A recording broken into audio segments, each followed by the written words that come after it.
Brotherhood of the Anointed. Bloodlines, Secrets and the Price of Loyalty.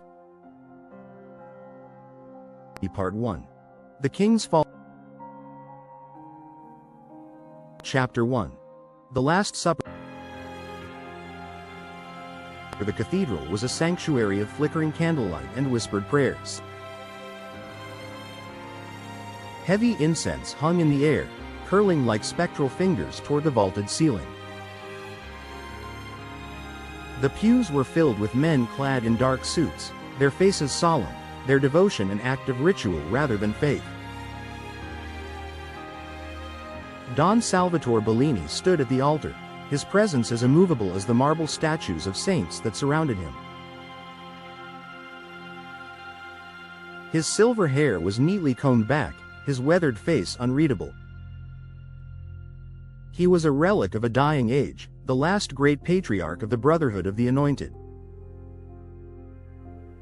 A priest in crimson robes lifted the chalice. Hoc est enim corpus meum, he intoned, his voice steady. Don Salvatore extended his hands toward the Eucharist. Then, a sharp crack. The stained glass window behind him shattered. The sacred hush of the cathedral ruptured into chaos. The bullet struck the Don's chest with brutal finality, a red flower blooming against his pristine white shirt. He staggered, his fingers trembling as he clutched at the wound. The silver chalice slipped from his grasp, crashing to the floor. Wine spilled across the altar, dark and pooling like blood. A second shot echoed through the cathedral. This time, the bullet struck his temple. Don Salvatore collapsed backward onto the marble, eyes wide, mouth parted in shock. Blood streaked the polished stone beneath him, mingling with the sacred wine. The congregation erupted. Men lunged from their seats, hands reaching for concealed weapons. Screams rang out. Some ran for cover behind pews, others, trained for moments like this, pressed forward, their guns drawn. In the chaos, Luca Bellini remained frozen. From the back of the cathedral, he watched his brother die. He should have moved, should have acted. But something held him there, something deeper than fear. An understanding. This wasn't just an assassination. It was an execution. Luca's reckoning. Luca knew exactly what this meant. The Brotherhood's unspoken law was absolute. No man kills a Don unless he seeks to take his place. The old ways dictated that only someone within the family, someone with the right blood, could order such a death. Which meant one of two things. 1. This was sanctioned from within. 2. This was a declaration of war. His fingers curled into fists. Years had passed since he'd last been inside these walls, since he'd last seen his brother. He had vowed never to return to this life, to the blood and the oaths. Yet here he stood, the weight of his family's sins pressing down on him once more. A hand grabbed his shoulder. Isabella. Luca, we have to go, she hissed. Her dark eyes darted across the cathedral, scanning for threats. Luca's jaw tightened. He didn't move. "Luca," she urged, shaking him now. "This isn't over." Of course, it wasn't. A Don's murder never ended with the last bullet. It began with it. The hunters and the hunted. From the cathedral's high balcony, Carmen Russo lowered the rifle, exhaling slowly. The suppressor had muffled the sound, but the devastation was immediate. He allowed himself a single moment to watch Don Salvatore's lifeless body sprawled across the altar. Then, with practiced efficiency, he dismantled the rifle, tucking each piece into a nondescript black bag.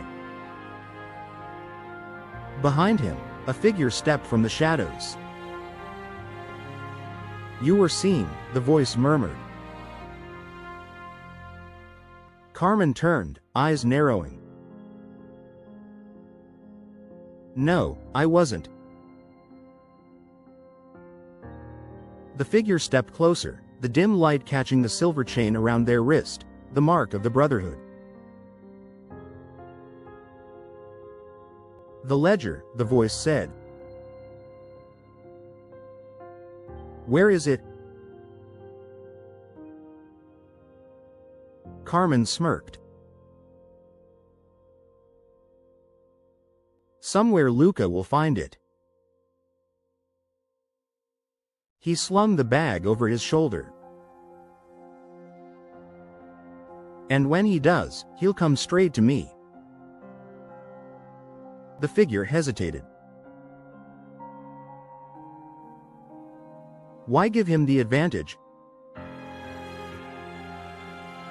Carmine's smirk widened. "Because Luca's not a hunter. He's prey. He just doesn't know it yet." Then he disappeared into the shadows. A funeral pyre of blood outside. The city was a blur of neon and rain, the streets pulsing with the muted glow of tail lights. The sirens were already wailing, converging toward the cathedral, but Luca wasn't listening. His mind was still inside that church. Still watching the blood spread across the altar. "Where is the ledger?" The question gnawed at him. His brother's death wasn't random. It was precise. A message. The ledger was the key. He turned to Isabella. "You knew this was coming." She didn't deny it. Her lips pressed into a thin line. "Who ordered it?" Luca demanded. A car screeched to a halt beside them. The back door swung open. A man leaned out, face tight with urgency. "We don't have time for this, Bellini," he said. "You're either getting in, or you're dying in the street." Luca's fingers twitched toward his gun. He could feel it. The game had already begun. And he was already 3 steps behind. Chapter 2. A brother returned. Luca Bellini had spent years trying to erase the past, but the past had a way of finding him. The rain was unrelenting, hammering the cracked pavement as he stood at the curb, watching the city move around him. New York had changed since he'd left. It felt colder, harder, like the bones of an old animal worn down to steel and concrete. He pulled his coat tighter, the collar stiff against his neck. He shouldn't be here. Every instinct told him to walk away, to disappear like he had before. But then there was the letter. The one with his brother's seal. The one that had arrived at his doorstep the morning after Don Salvatore's murder, slipped beneath his door like a whisper from the grave.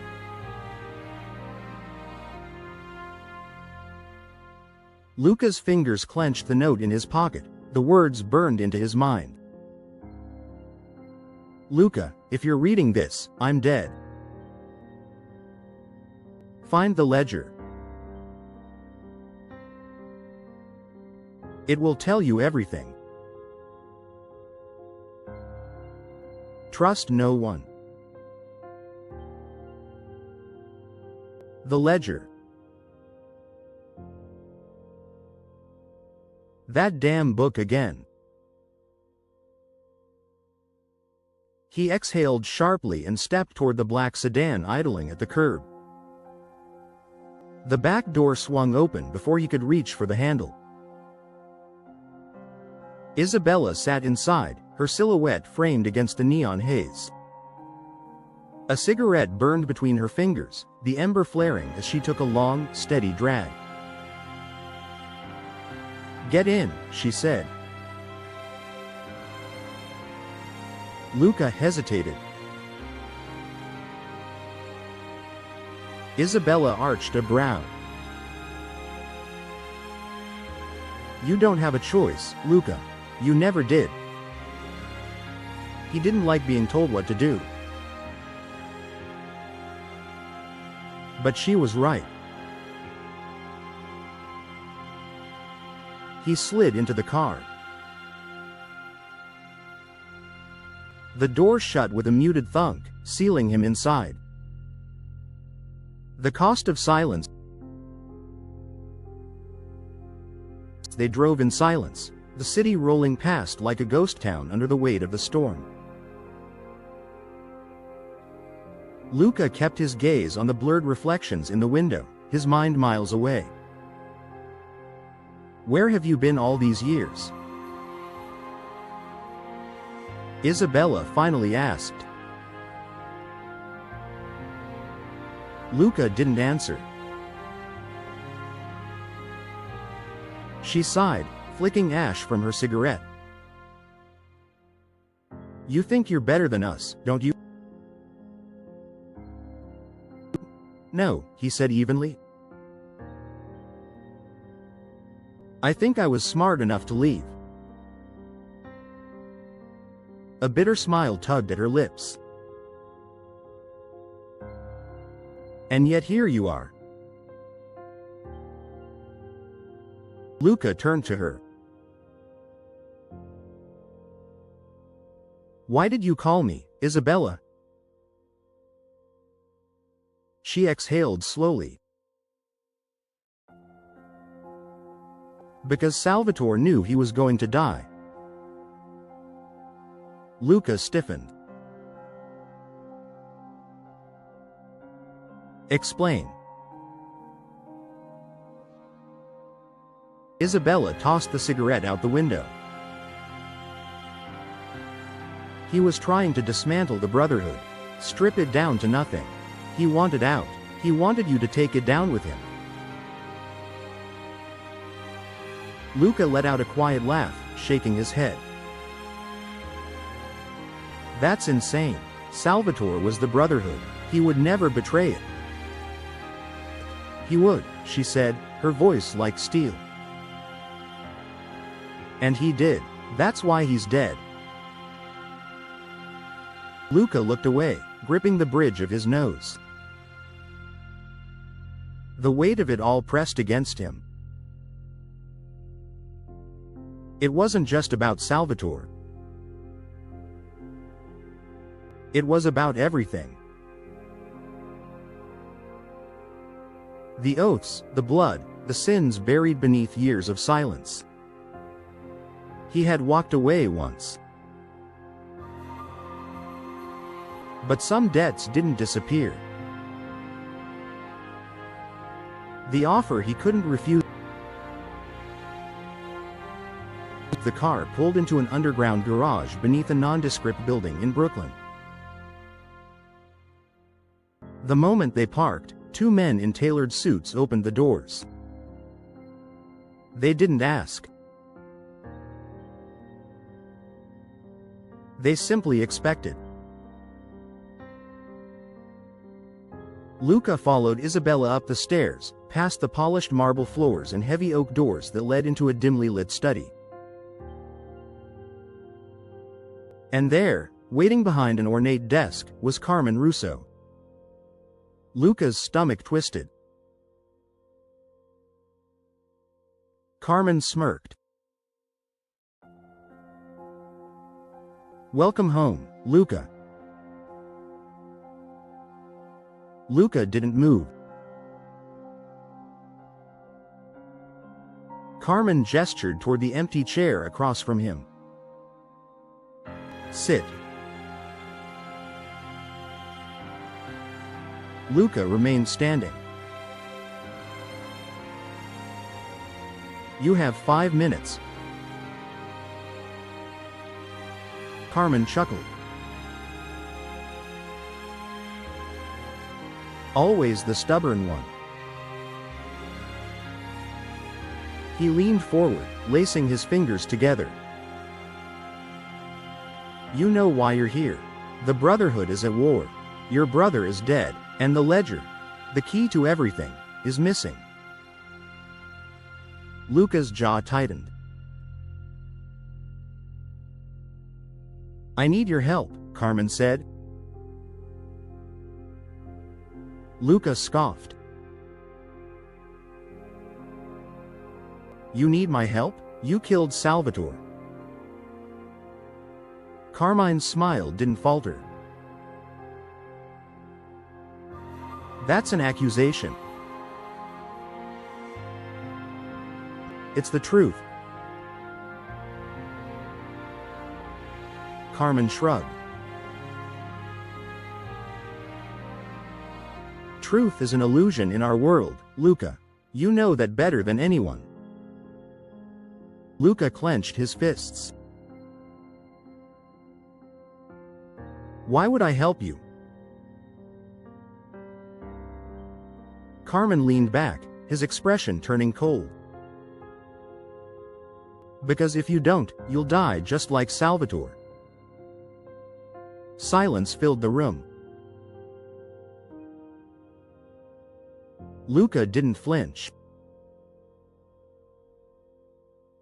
He had been threatened before. Beaten. Broken. He had faced men far worse than Carmen Russo. But then Carmen dropped his final card. "You walk away now, Luca," he said, "and your mother dies." Luca's blood ran cold. Carmen smiled, sensing victory. "You didn't know, did you? She's in Sicily. Salvatore sent her away months ago. He was protecting her, because he knew what was coming." Luca's heart pounded. His mother. The one person in this world he still cared about. Carmen leaned closer. "Help me find the ledger. Help me take the Brotherhood into the future. And I'll make sure she stays safe." Luca didn't speak. Couldn't. Because he knew the truth. He was trapped. The fall of Luca Bellini. An hour later, Luca stood alone on a rooftop overlooking the city. The rain had stopped, but the streets were still slick, the neon lights reflected in puddles like broken glass. He took a deep breath, the cold air burning in his lungs. His brother was dead. His family was in danger. And the Brotherhood, the thing he had spent years running from, had dragged him back. There was no escaping it now. Luca Bellini was home. And this time, he wasn't leaving. Chapter 3. The funeral.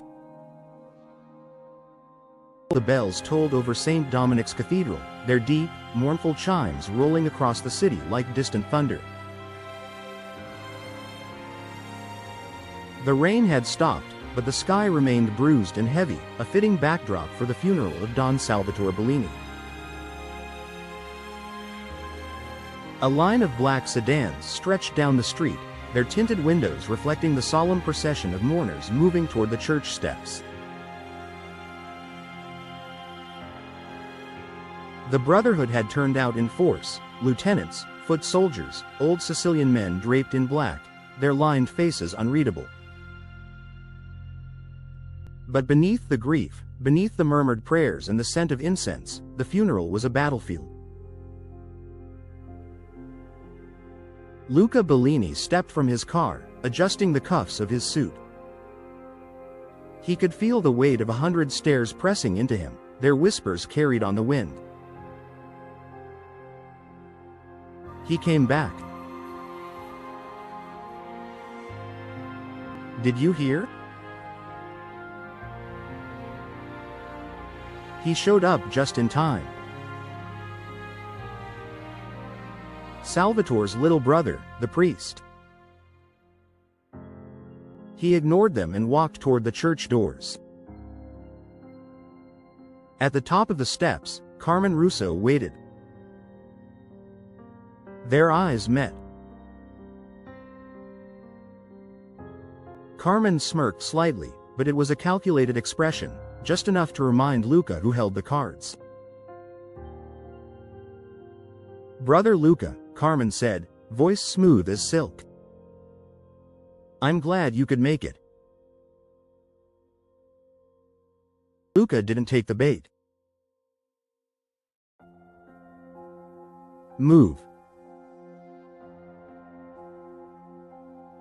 Carmen chuckled but stepped aside, letting Luca pass. The war had already begun, but for now, they played the game. The gathering of wolves.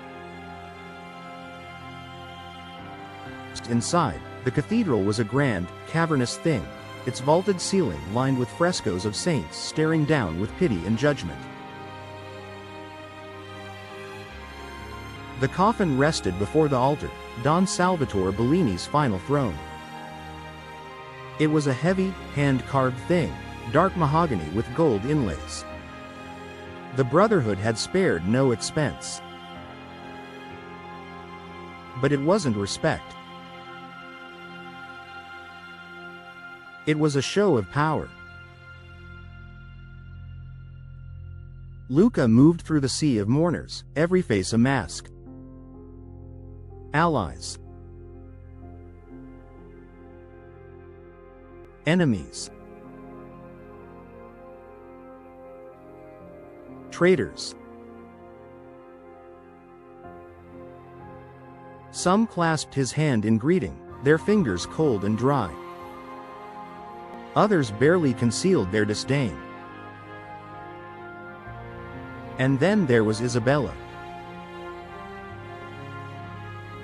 She stood near the front, her black dress sleek, her dark hair swept back, revealing sharp cheekbones and sharper eyes. Luca stopped beside her.